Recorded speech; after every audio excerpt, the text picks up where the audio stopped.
Emissoras de rádios convidadas de norte a sul do país. Agradeço muito todos vocês pela presença e para quem está chegando agora, fique com a gente. Eu sou Karine Melo e você também é nosso convidado para nos acompanhar nessa próxima hora. Olha, essa semana começou com uma novidade que promete aumentar o poder de compra dos brasileiros em 2026. Foi enviada ao Congresso a proposta que isenta o pagamento do imposto de renda para quem ganha até R$5 mil por mês. Segundo o governo, 141 mil brasileiros, os chamados super ricos, é que vão pagar essa conta. Anunciado na semana passada, o novo consignado, que será concedido a trabalhadores formais privados, estreia amanhã. E aí, quem tiver interesse pode acessar a carteira de trabalho digital e sinalizar interesse. Isso é só uma pequena amostra do que a gente vai conversar com o ministro Fernando Haddad, a quem eu já agradeço a presença aqui mais uma vez. Bom dia, ministro. Muito bom dia a todos. Prazer estar aqui de novo.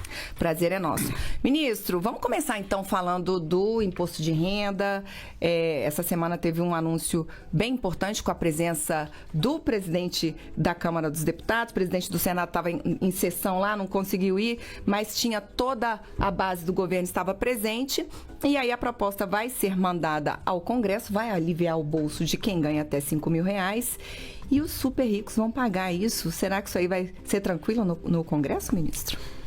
Olha, por que eu acredito que vai, né? A proposta foi, na minha opinião, muito bem recebida, porque quem vai pagar essa conta é quem hoje não paga imposto de renda. Então nós estamos, não é que nós estamos fazendo assim, vamos fazer bondade com 10 milhões de brasileiros que pagam imposto de renda e vamos fazer uma maldade com quem ganha mais de R$1 milhão. Não se trata disso, porque nós estamos pegando essas pessoas que ganham mais de R$1 milhão por ano, na verdade mais de 600 mil começa uma pequena alíquota, mas a partir de um determinado ponto ela chega a 10% apenas, né?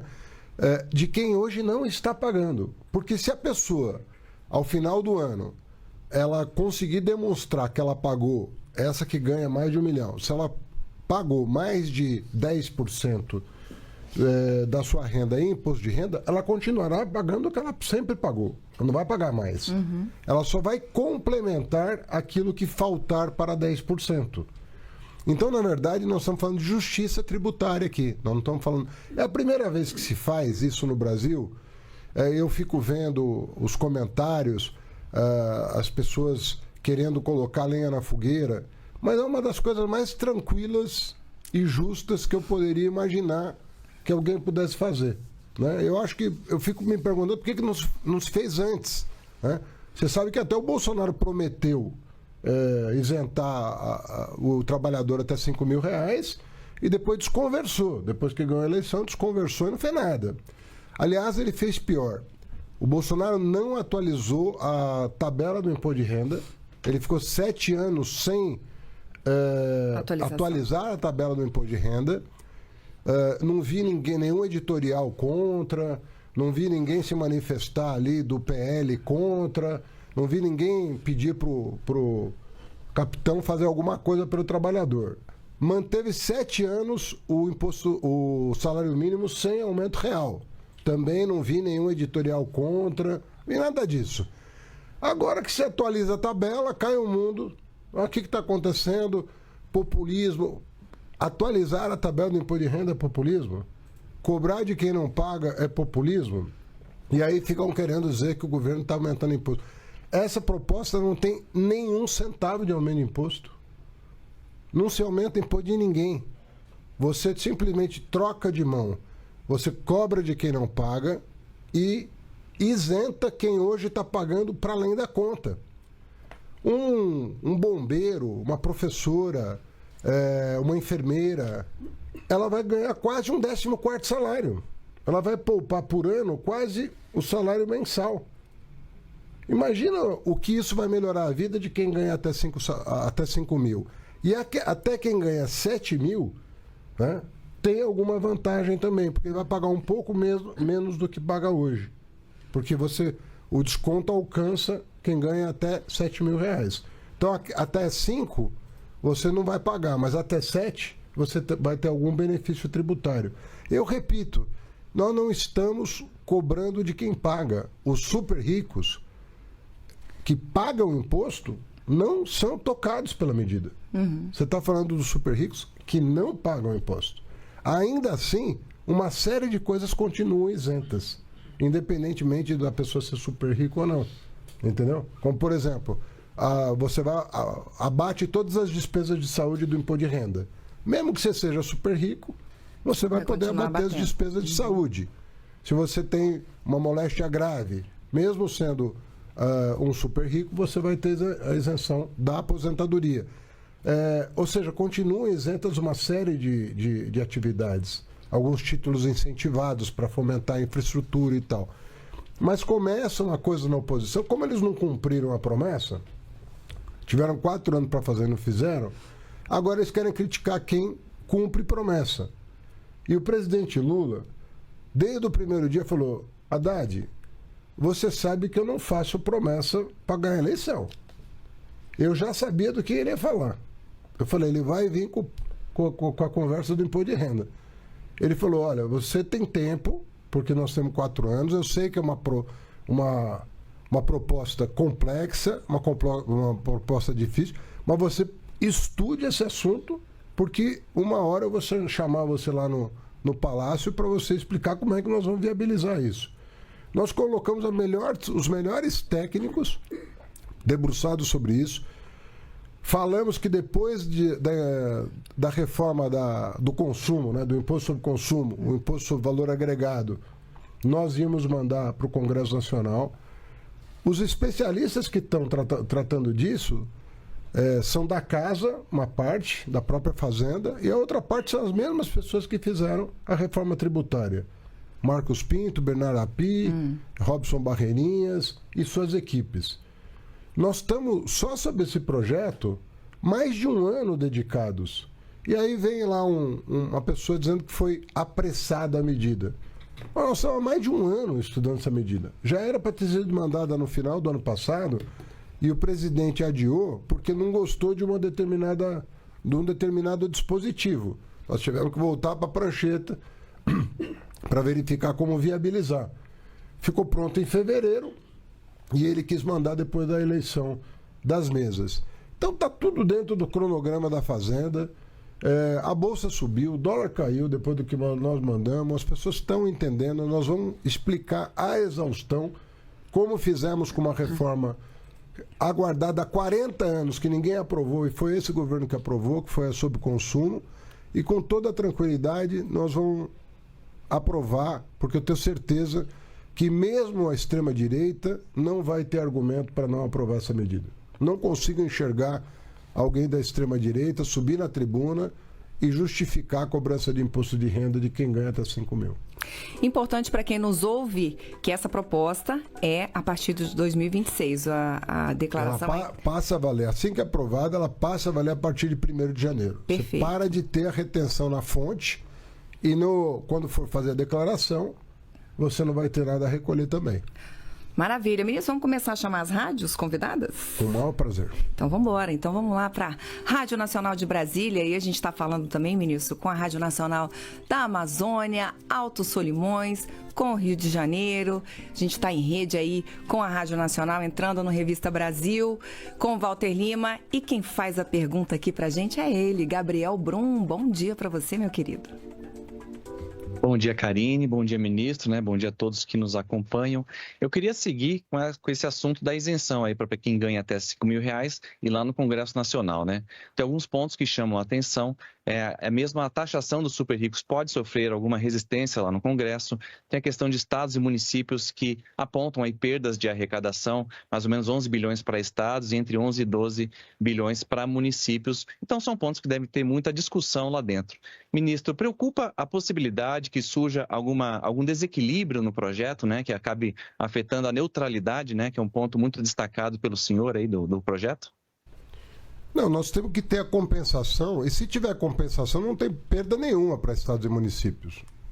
Entendeu? Quando você faz o cálculo, é como se você estivesse abrindo mão da receita. Mas nós não estamos abrindo mão da receita, porque nós estamos cobrando dos super ricos que não pagam. Então, quando os super ricos que não pagam passarem a pagar uma alíquota mínima de 10%, você compensa quem ganha até 5 salários mínimos e vai deixar de pagar, e não há prejuízo para estados e municípios nenhum. Até porque eu já vi situação em que estados e municípios estão ganhando, mas como no governo do presidente Lula, não conheço. Você deve ter visto uma manchete da Folha de São Paulo até pouco tempo atrás, deve ter uns menos de 10 dias, dizendo que só de renegociação de dívida com os estados devedores, inclusive São Paulo, Minas Gerais, aqui Goiás, Rio de Janeiro, Rio Grande do Sul, eu estou citando esses estados que são os grandes devedores do país, governados pela oposição. Nós estamos falando de 1,4 trilhão de reais que a União abriu mão. Agora, tem menos de um mês que isso aconteceu. E então, como é que esses estados vêm falar de perda? 1 trilhão e 400 bilhões de reais na renegociação da dívida. O Fundeb, que foi aprovado pelo Congresso Nacional como emenda constitucional, quem está pagando é o presidente Lula, porque o Bolsonaro não deu calote nos precatórios e jogou a conta do Fundeb para o governo seguinte, que é o atual. Jogou toda a conta do Fundeb, que vai para estados e municípios. Jogou para o governo seguinte. Quem está pagando a conta do Fundeb é o presidente Lula, porque o Bolsonaro não pagou o que ele aumentou, o que o Congresso aumentou. Então nós estamos falando, se todo o projeto é de cerca de 27 bilhões, como é que estados e municípios estão perdendo 22? Nem faz sentido a conta que estão apresentando. Qual é o prejuízo? Se houver compensação, não há problema. Agora, tem super ricos no Congresso Nacional. Não tem só parlamentar com mandato popular, né? Aliás, não é a maioria da população que está representada no Congresso Nacional. Porque se você for pegar a quantidade de pessoas que ganham até 5 salários mínimos no Brasil e verificar quantas pessoas que têm uma renda baixa estão representadas no Congresso, você vai ver que é uma enorme desproporção.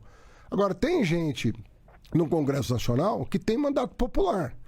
Quer dizer, ele foi eleito por pessoas que têm uma perspectiva de um país mais justo. Agora, os super ricos também estão representados no Congresso. Aliás, estão super representados no Congresso. Agora, tem muita gente que tem renda que concorda com a justiça social. Não é porque a pessoa tem renda que ela vai deixar de votar num projeto justo. Você pode ter certeza do que eu estou falando. Muita gente ali, empresário, fazendeiro, vai votar a favor desse projeto, porque sabe que ele é justo. Ele sabe que tem que ter um imposto mínimo para super ricos, que é de 10%. 10%. O trabalhador paga até 27,5%. Nós estamos falando de 10%, que é a alíquota média de um trabalhador de classe média, que ganha até R$5.000, ele paga uma alíquota efetiva de cerca de 10%. Nós estamos fazendo essa conta. E com isso a gente vai, ministro, lá para Cuiabá. Vamos lá, a Mato Grosso, vamos para a Rádio Vila Real, porque a Mariana da Silva já está com a gente. Oi, Mariana, bem-vinda, bem-vinda. Bom dia, ministro, bom dia, equipe da EBC. Estendo aqui meus cumprimentos também em nome do programa Tribuna da Rádio Vila Real FM 98.3 aqui de Cuiabá, capital de Mato Grosso, transmitindo para dezenas de municípios do estado. Ministro, ainda falando sobre esse projeto que prevê isenção do imposto de renda de até R$5.000 para uma parcela da população, a renúncia fiscal que pode ser gerada ao nosso estado gerou uma repercussão que preocupa o executivo estadual. O governador de Mato Grosso, Mauro Mendes, ele estima que essa perda pode ser na casa de até R$700 milhões de arrecadação ao ano, e ele cobra inclusive uma compensação por parte do governo federal. Em contrapartida, o nosso estado ele também é líder na produção de diversos setores do agronegócio, né, que movimentam valores aí na casa dos bilhões, e temos também no nosso estado cidadãos que se enquadram como super ricos. Como o senhor avalia esses contrastes econômicos da nossa região? O senhor está preparado para as reações que o setor produtivo, em especial o agronegócio, vai ter diante dessa medida caso ela seja aprovada? Vai enfrentar uma resistência do setor? Olha, óbvio que tem pessoas que ganham milhões por ano e que não querem pagar imposto de renda. Né? Você que é trabalhadora, você tem o seu imposto de renda abatido na fonte. Você não tem nem como escapar do imposto de renda, porque ele é recolhido automaticamente para a Receita Federal.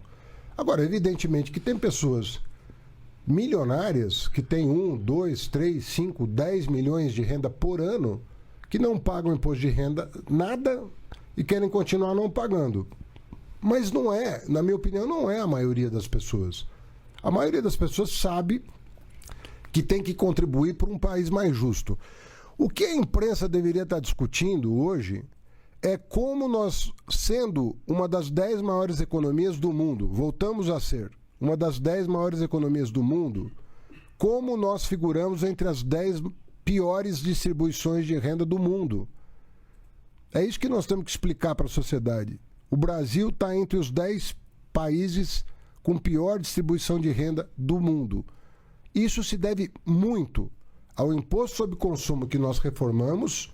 Você sabe que a partir de 2027 a cesta básica vai ser ampliada e todos os impostos vão ser zerados. A União já fez isso, mas os estados não fizeram. Né? Outro dia eu vi o governador falando que isenta a cesta básica, perguntaram para ele, mas e a carne? E o ovo? E tal. E aí não estava na cesta básica do governador. Então é muito fácil fazer fake news e dizer que já fez tudo, que está fazendo a lição de casa. Está fazendo a lição de casa às custas do governo federal. Que quem está renegociando dívida, depois de anos em que ninguém fez nada, foi o atual governo. Né? Agora, nós renegociamos as dívidas dos estados todos os estados devedores. E quem não era devedor acabou recebendo também uma parte de compensação. Uma parte da compensação vai para os estados não devedores. Né? E não existe perda se houver compensação. Se houver compensação, não tem perda.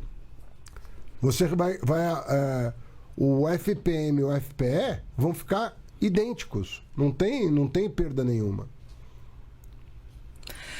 Bom dia, ministro. Hoje está com ele, hein? O ministro da Fazenda, Fernando Haddad, está aqui respondendo as nossas perguntas. Ministro, vamos ao Rio Grande do Norte, vamos a Mossoró. Está pela primeira vez com a gente a rádio TCM e a Elisângela Moura já está aí a postos. Oi, Elisângela, bom dia para você, bem-vinda.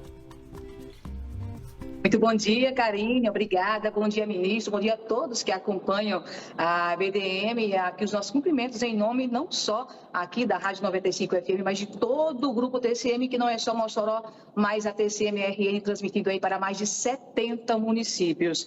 Ministro, a gente sabe que os R$5.000 foi uma promessa, né? Uma promessa do presidente Lula, mas em algum momento, nesse período, nesse processo, vocês chegaram aí a cogitar um valor maior que esses R$5.000 para atingir, digamos assim, uma parte maior da classe média aqui no nosso país? Então, na verdade, os beneficiários chega até 7.000. A isenção completa chega a 5.000. Né? Lembrando que esse ano vai chegar a 2 salários mínimos, como aconteceu no ano passado. É a maior atualização de tabela do imposto de renda que eu tenho lembrança. Né? E, na verdade, o que nós devíamos prestar atenção é que durante 7 anos os governos aumentaram o imposto de renda disfarçadamente. Porque como você fazia um acordo com o seu patrão para aumentar o seu salário de um ano para o outro, quando a tabela do imposto não era corrigida, na prática o Estado estava passando a mão em mais imposto. Então é muito engraçado quando o bolsonarismo fala em aumento de imposto, ele disfarçadamente aumentou o imposto de todo mundo. Se você pegar nos 4 anos o que você pagou de imposto de renda, a cada ano você pagou mais. Porque a tabela não sendo corrigida, ela vai comendo o seu salário. O seu salário era corrigido, ainda que pela inflação, mas a tabela não era corrigida sequer pela inflação. Então era uma forma disfarçada de, sem ter que aprovar a lei, aumentar o imposto sobre os trabalhadores.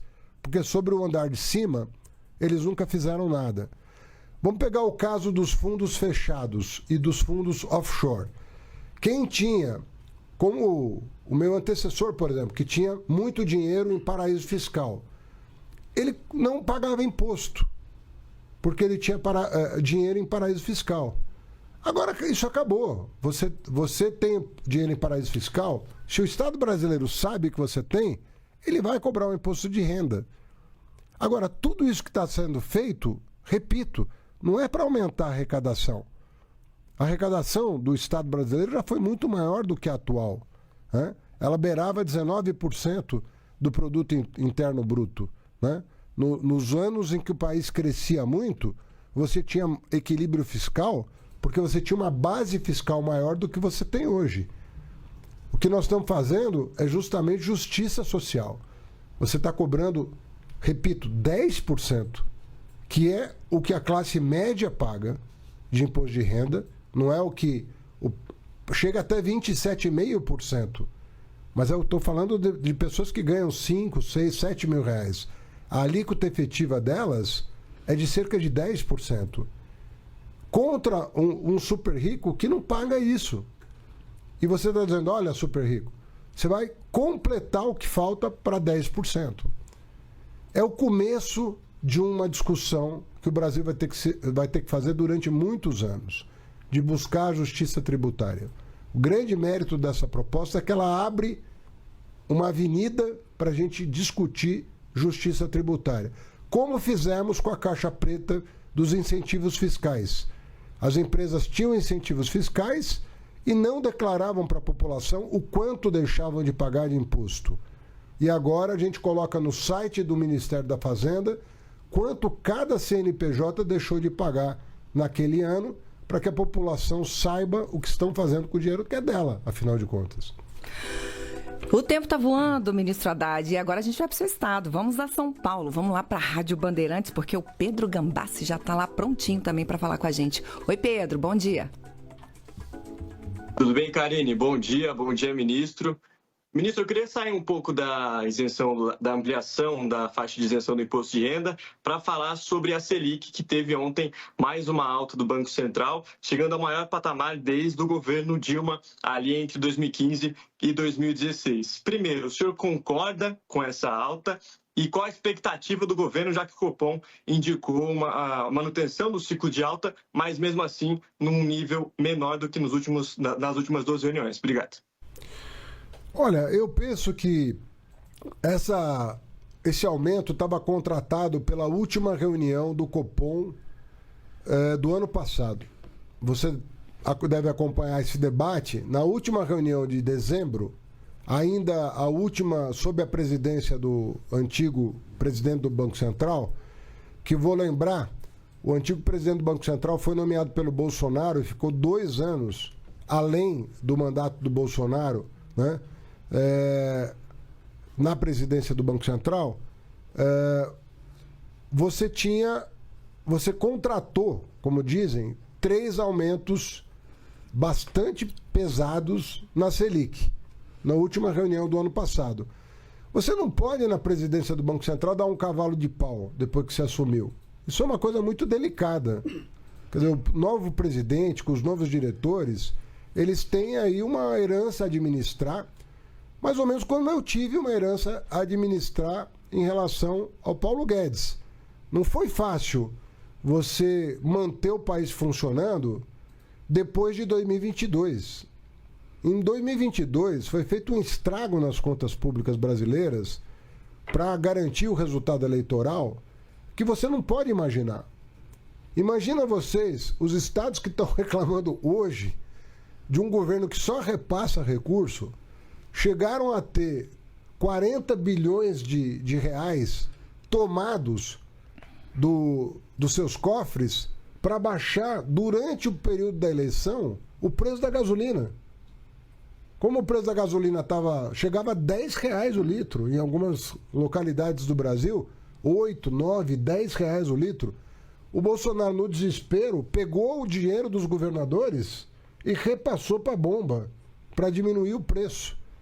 Você imagina o que foi administrar essa loucura? Uhum. Aqueles auxílios todos que eram dados na véspera da eleição para taxista, caminhoneiro, que também era um dinheiro que foi pago ali na boca de urna, praticamente. Né? Como é que administra isso? O consignado da Caixa Econômica Federal, para quem recebia auxílio emergencial, foram 11 bilhões de rombo. Tudo isso teve que ser administrado. Então, quando tem uma transição tumultuada, é um problema, entendeu? É um problema. Agora, eu acredito o seguinte, com tudo isso, né, eu penso que a diretoria do Banco Central, né, os técnicos do Banco Central são pessoas muito respeitáveis. São pessoas que estão ali, é uma categoria muito qualificada, né? Então, vão fazer o melhor pelo país, vão buscar o melhor pelo país, mas tem um trabalho a fazer aí. Tanto o executivo tem um trabalho a fazer.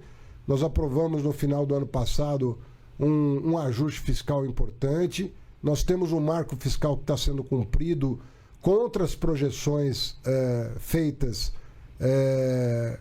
por vários analistas. Nós vamos, esse ano, cumprir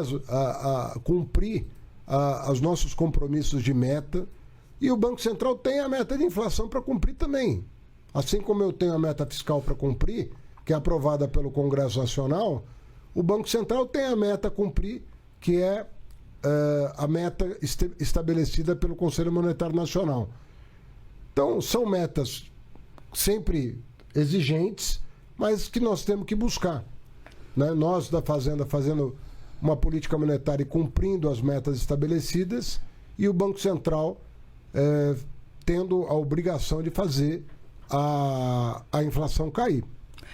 Ministro, quero aproveitar essa pergunta do Pedro Gambassi e saber o seguinte: Banco Central e governo vão conseguir alinhar essa política fiscal para que a economia tenha menor impacto cada vez mais? O senhor acha possível isso?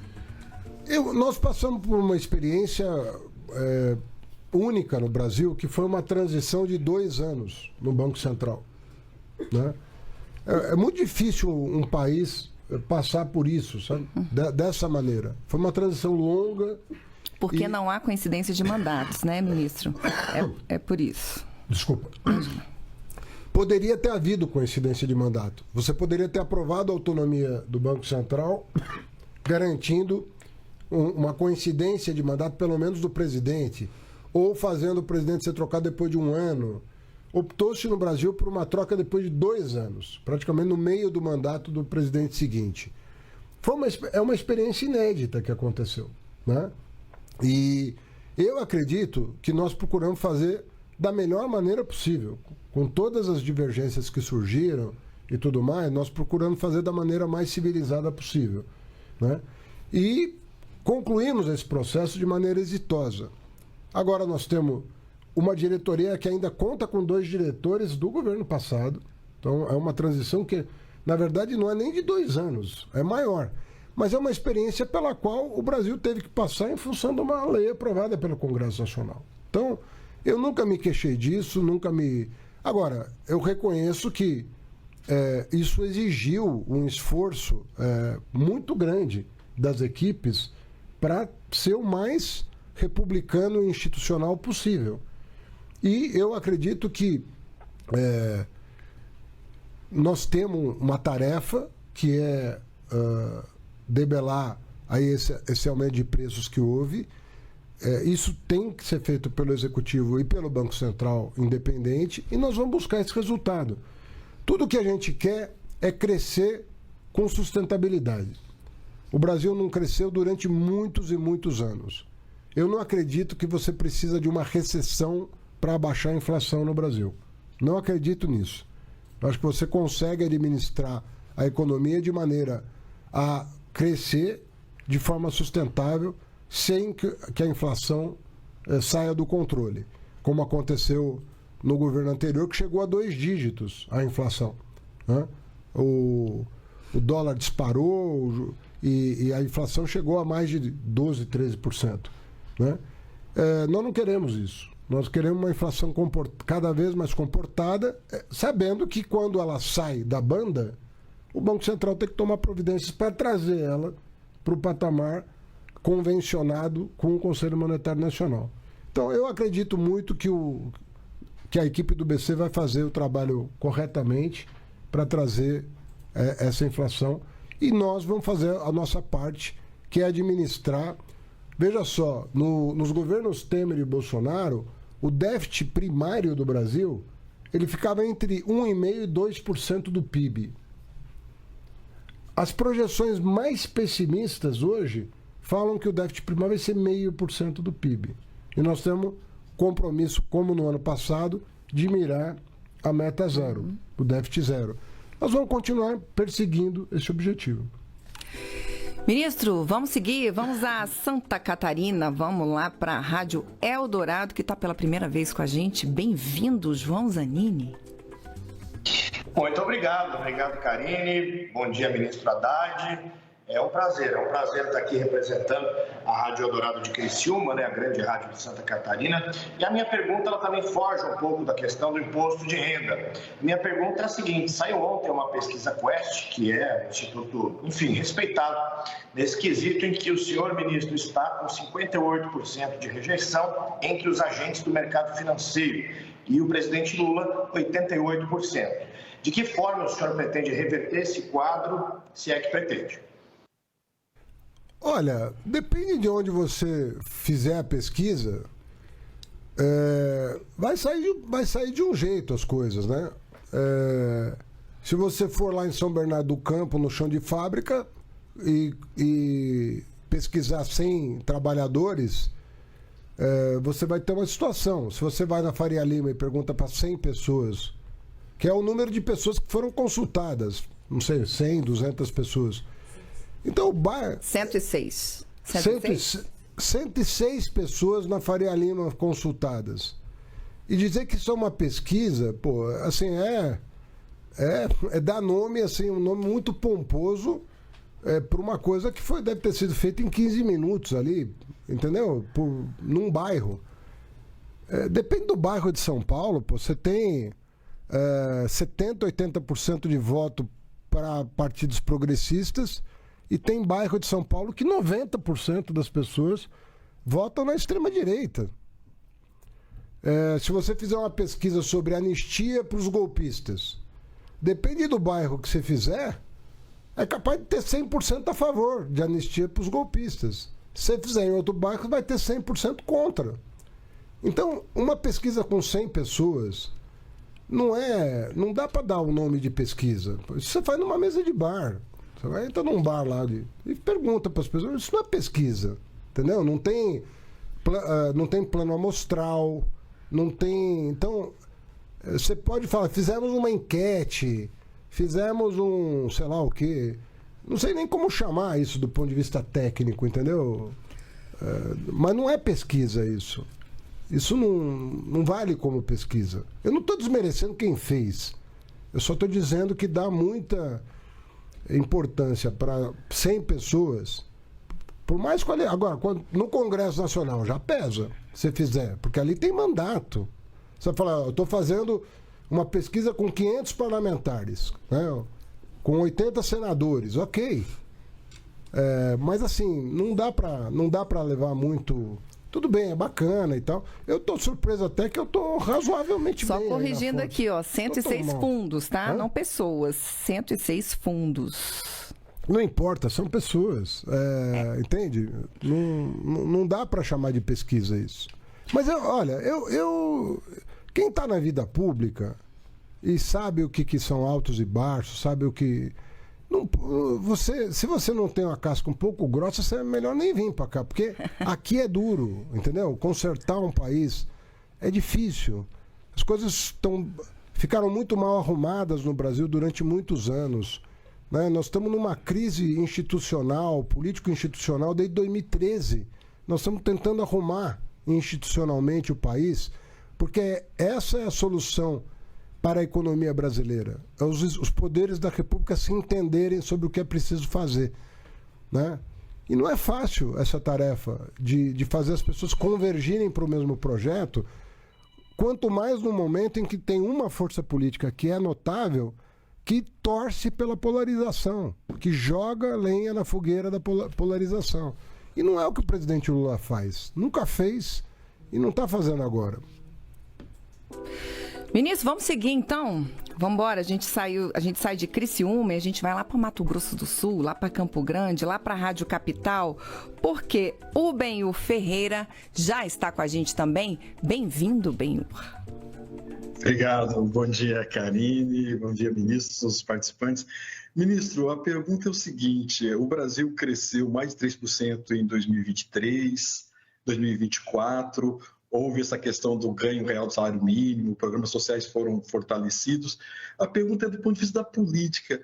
Será que esse incentivo não fez, do ponto de vista do projeto de reeleição do presidente Lula, o crescimento ser um pouco antes da hora? Eu digo isso porque 2025 parece que vai crescer menos a economia e a questão do Trump, uma série de questões para 2026 também há muitas incertezas.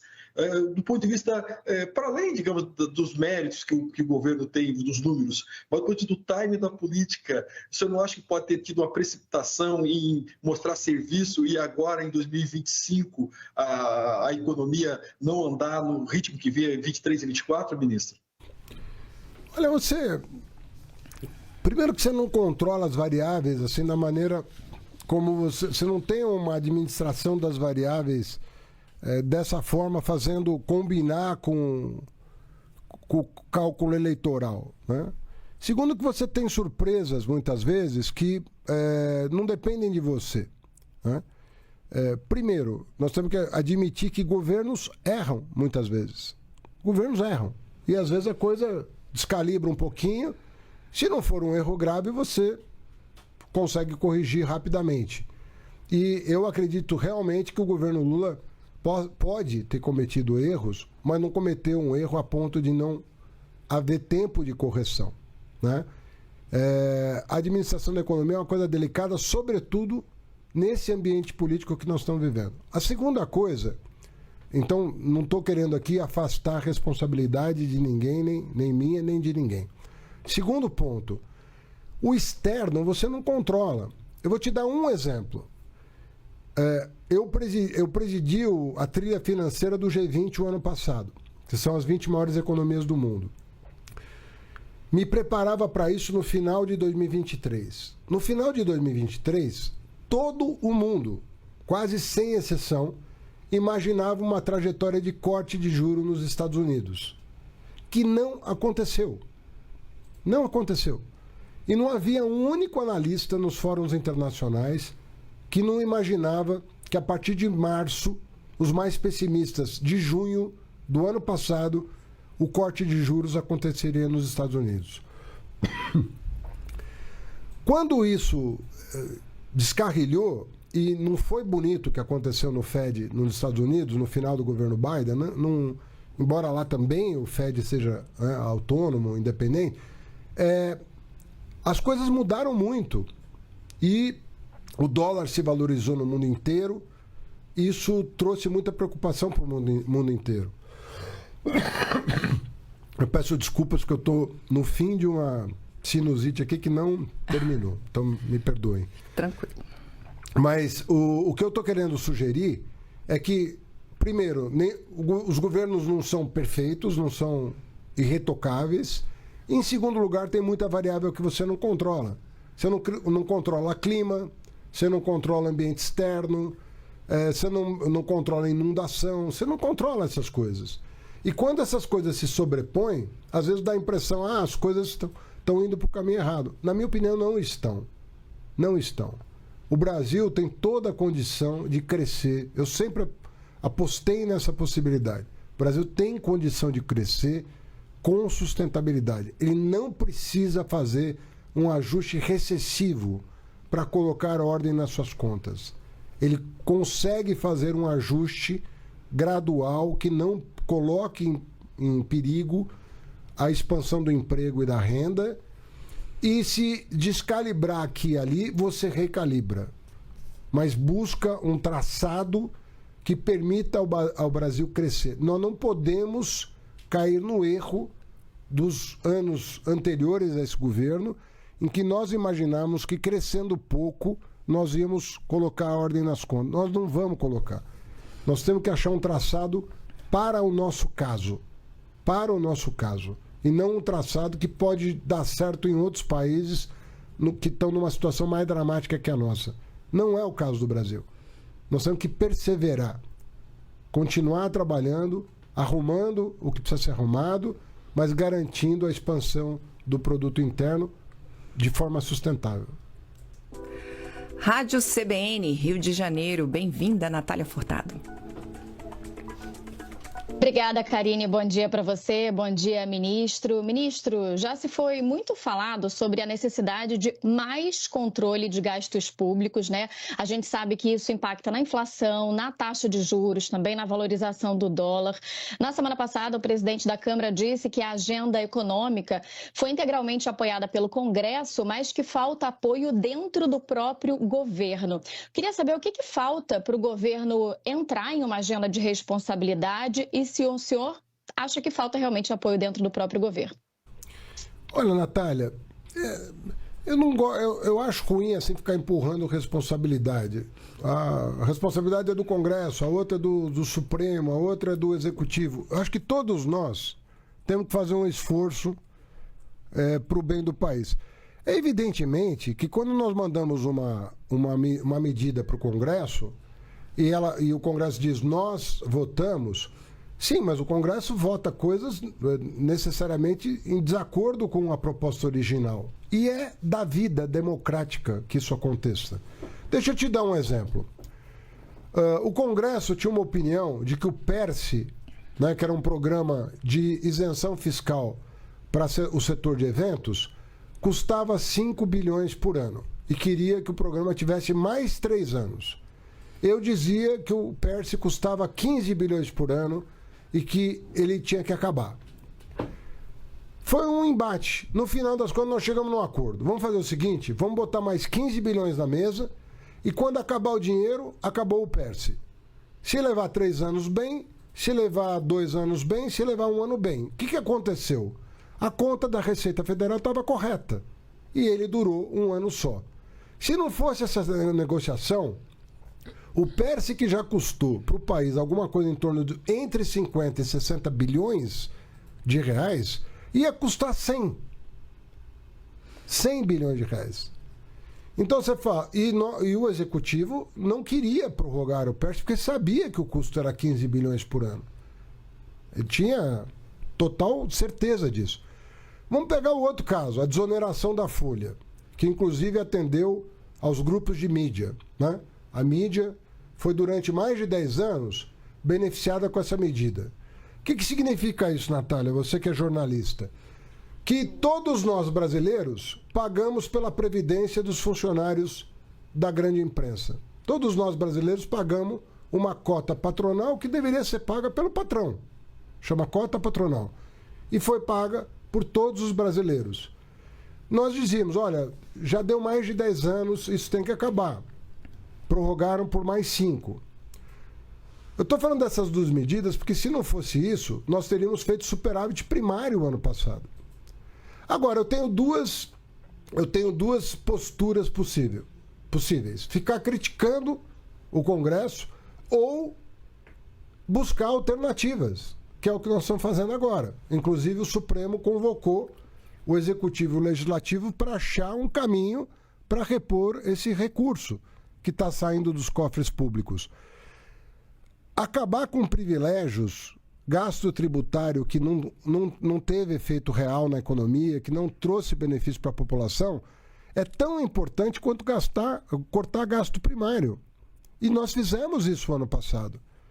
Nós conseguimos uma economia de 30 bilhões de reais em corte de gasto. Mas, mais propriamente, contenção de gasto, que é outra maneira de cortar, você conter, impedir que ele cresça no ritmo que ele estava crescendo. Nós fizemos isso ano passado.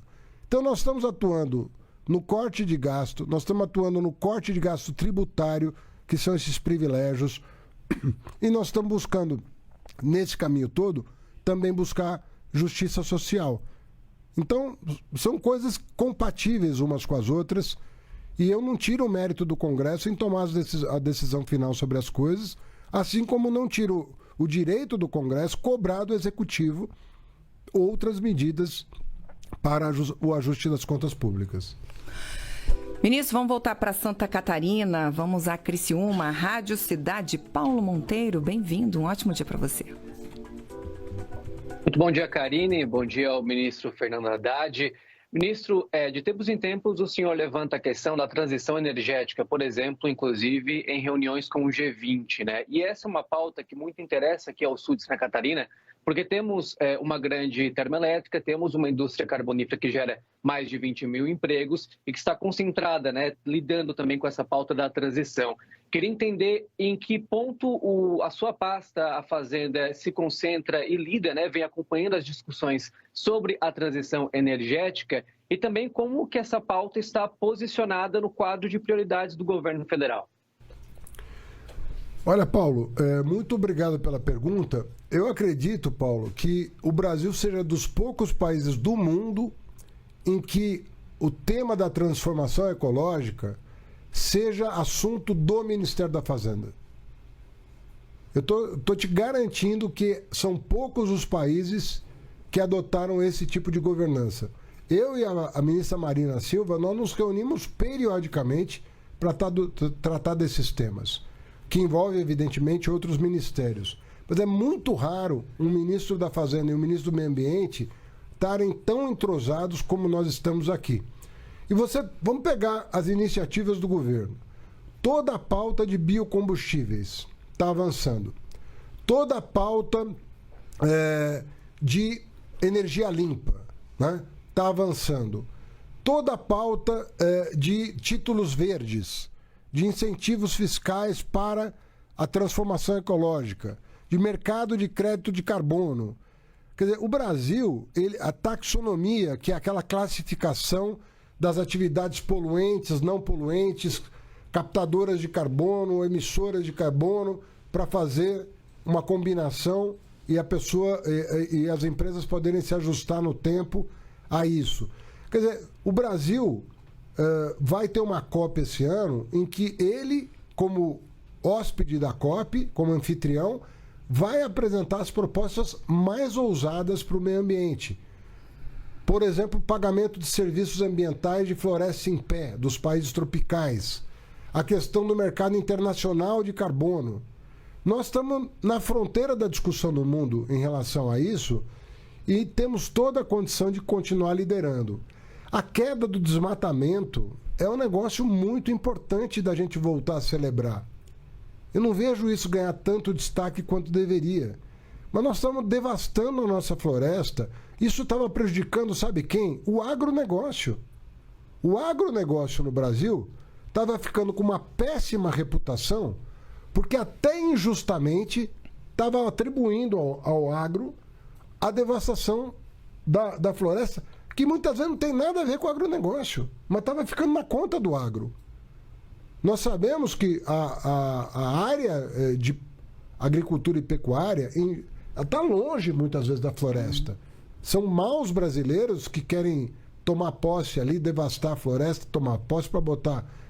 O agro moderno, ele está cada vez mais sensível a questões ambientais, porque é um selo de qualidade do produto brasileiro. Mas estavam ficando com a fama e a devastação acontecendo. Essa redução do desmatamento é o que está abrindo mercados para o agro brasileiro no mundo inteiro. E o Brasil está processando parte do seu alimento. Nós não estamos só exportando in natura, nós estamos industrializando parte do nosso alimento e mandando para fora, já industrializado. Então nós temos uma oportunidade nessa área ambiental incrível, incrível, nessas áreas todas que eu citei. E nós temos que aproveitar essa vantagem nossa. Agora nós terminamos de apresentar para o presidente uma política nacional para data center, que a inteligência artificial precisa de muita energia para processar dado. É o consumo de uma cidade, muitas vezes, um equipamento de data center. Eu mesmo me surpreendi com os dados, mas é uma coisa medonha de grande. Mas o Brasil tem energia sobrando, limpa. Então nós podemos atrair investimento para cá com inteligência, porque tem que ficar alguma coisa no Brasil, não pode ser tudo, né, Nós temos que, inclusive, reservar uma parte dos serviços para atender a demanda local, que hoje é atendida no exterior. Nós estamos importando serviços de inteligência que podiam ser feitos aqui. Então nós temos também aí uma super oportunidade de fazer as coisas bem feitas. Ministro, vamos fechar o nosso giro de rádios, então, lá com Belém do Pará. O senhor estava falando aí na COP agora há pouco, ó. Vamos lá para a Rádio Clube do Pará. Nonato Cavalcante já está com a gente. Oi, Nonato, bom dia. Tá com o microfone fechado, Nonato. Vamos lá? Não, infelizmente não temos microfone do Nonato, tá fechado. Enquanto a gente tenta ajustar, ministro... agora sim, agora temos. Vamos lá. Então vamos lá. Karine, bom dia. Ministro Fernando, muito bom dia. Eu tenho aqui, efetivamente, 2 perguntas para fazer ao ministro Fernando Haddad. Os juros estão em níveis de 2016. E o Banco Central sinalizando uma nova alta para o mês de maio. Esse é o primeiro ponto da minha pergunta. Segundo ponto da minha pergunta. O crédito consignado com garantia do FGTS, ministro, pode aliviar trabalhadores endividados, mas preocupa o risco de superendividamento. A pergunta é, o governo planeja alguma medida para evitar que isso aconteça? E como é que fica o tal do empréstimo consignado com juros de 14,25, com previsão de nova alta no mês de maio?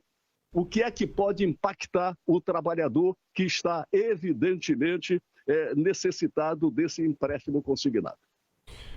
Nonato, excelente pergunta, mas olha só, é justamente porque o juro está alto e nós temos um Banco Central independente, né, que fixa o juro, é que nós temos que tomar medidas como essa para proteger o trabalhador. Eu vou te dar um exemplo concreto. Você está falando que o juro está 14,25 ao ano, perfeito? Subiu para 14,25 ao ano, o que eu considero uma taxa elevada. Você considera, eu considero, todos que nos ouvem consideram. Só que o trabalhador, Nonato, que vai a um banco hoje sem garantia e pede um crédito pessoal, ele está pagando entre 5% e 6% ao mês. Veja o que eu estou dizendo. O banco capta um pouquinho mais do que 14,25 ao ano, né, porque ele tem que pagar um a mais aí para captar. Então vamos supor que ele pague 15% ao ano, ou 16% ao ano, e ele empresta para o trabalhador no crédito pessoal a 6% ao mês. Então em 2 meses, em 3 meses, o trabalhador pagou todo o juro que o banco está pagando para captar. E, no entanto, ele tem os outros 9 meses para receber juro do trabalhador. Quando você faz um projeto como esse crédito consignado, você está estendendo para o trabalhador seletista aquilo que já é direito do aposentado e do servidor público. Então você vai derrubar essa taxa de 6% ao ano que ele já está pagando e sempre pagou. Sempre pagou. O crédito pessoal sempre foi muito caro no Brasil, mas muito caro. Mesmo quando o juro era baixo, o crédito pessoal sempre foi caro. Nós estamos criando uma modalidade que vai permitir, apesar do aumento da taxa Selic, a pessoa, a partir da semana que vem, vai conseguir ir no banco. E eu peço a você, ouvinte, a seguinte consideração. Você que tem uma dívida hoje com o banco no crédito pessoal, fale calmamente com o seu gerente, pergunte quanto você está pagando de taxa de juro nessa linha de crédito. Você vai encontrar um número alto, quase com 100% de segurança, acima de 5%, acima de 6% ao mês. Aí você, que tem carteira assinada, vai poder chegar para o gerente do teu banco ou de outro banco, porque não necessariamente você tem que fazer isso com o seu banco. você pode ir em outro banco e no teu banco e comparar taxas. Olha, se eu fizer um crédito consignado em substituição ao crédito pessoal, qual é a taxa de juros que você vai me cobrar? Você vai ver que você pode se surpreender positivamente com a resposta. Essa taxa de juros pode cair muito a depender de por quanto tempo você está empregado, em que setor da economia você está empregado. Você pode eventualmente ter uma redução muito expressiva da taxa de juros, o que vai impactar na prestação que você paga para quitar esse empréstimo. Então, apesar do aumento da Selic, nós estamos abrindo um caminho para permitir que você renegocie as suas dívidas a taxas mais civilizadas. Aliás, quero aproveitar, o ministro Marinho esteve aqui, ministro, na semana passada, e ele falou, é leilão, minha gente. O negócio é chegar no banco, né, e ver quem oferece juros menores. Então, o trabalhador vai ter que bater uma perninha aí e tomar muito café no banco, né, ministro? Vai ter, e agora é um mecanismo que se pensava impossível poucos anos atrás. Porque o presidente Lula, vamos lembrar, nos seus primeiros mandatos, fez o consignado para o servidor público e para o aposentado. Mas não tinha tecnologia, na época, para estender esse direito ao trabalhador seletista. Trabalhador rural, empregada doméstica. Então, imagina uma empregada doméstica. Às vezes a pessoa tem 5, 10 anos de serviço junto a um empregador. Ela ia no banco e ela tinha um crédito pessoal caro, mesmo tendo um histórico relevante para ter um crédito barato. Agora essa pessoa vai poder ter um crédito barato. Então não tem nada a ver com superendividamento, é o contrário disso. Ao invés de hoje você tem cerca de 86 bilhões de reais emprestados a taxas exorbitantes no crédito pessoal. Você vai poder migrar deste empréstimo pessoal, você vai poder migrar para um consignado a taxas de aposentado ou servidor público. Então, na verdade, nós estamos inibindo o superendividamento, porque muitas vezes o superendividamento é uma decorrência do juro alto, e não do fato de que o cara tomou muito dinheiro. Porque o pouco dinheiro a juro alto se transforma num montante impagável.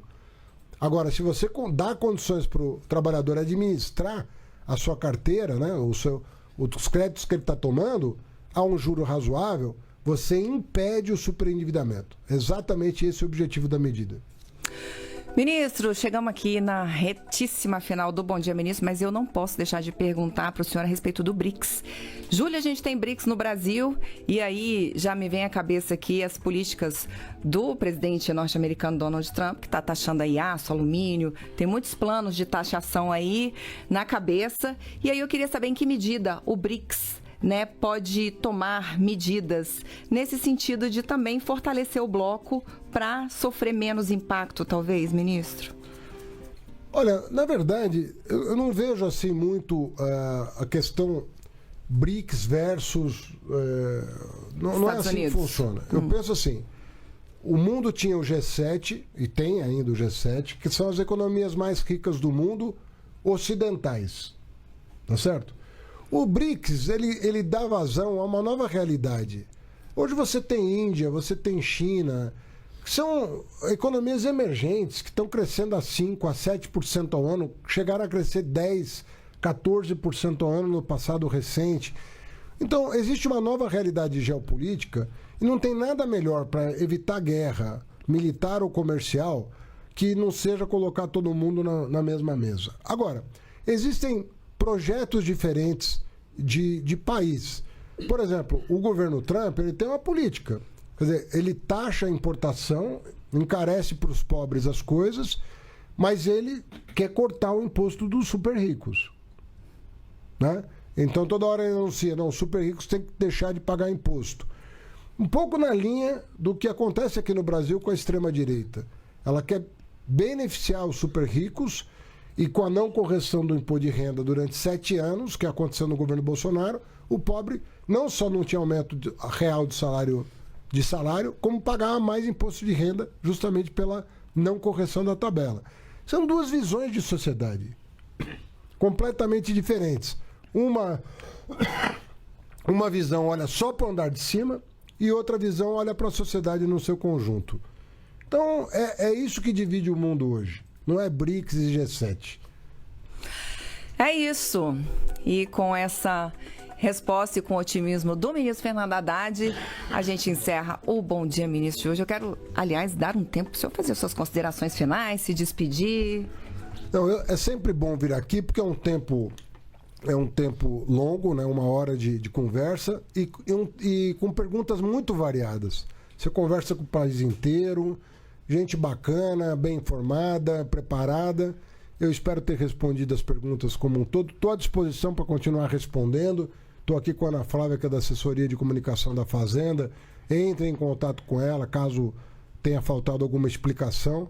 A gente dá por escrito explicação e dá entrevista também. Então, eu fico à disposição de vocês. Parabéns pelo trabalho. Tamo junto. Ministro, já fica aqui o convite para sempre, hein? Abre essa agenda aí pra gente, venha mais. Difícil trazer o ministro Haddad aqui, é um luxo isso aqui. Obrigado.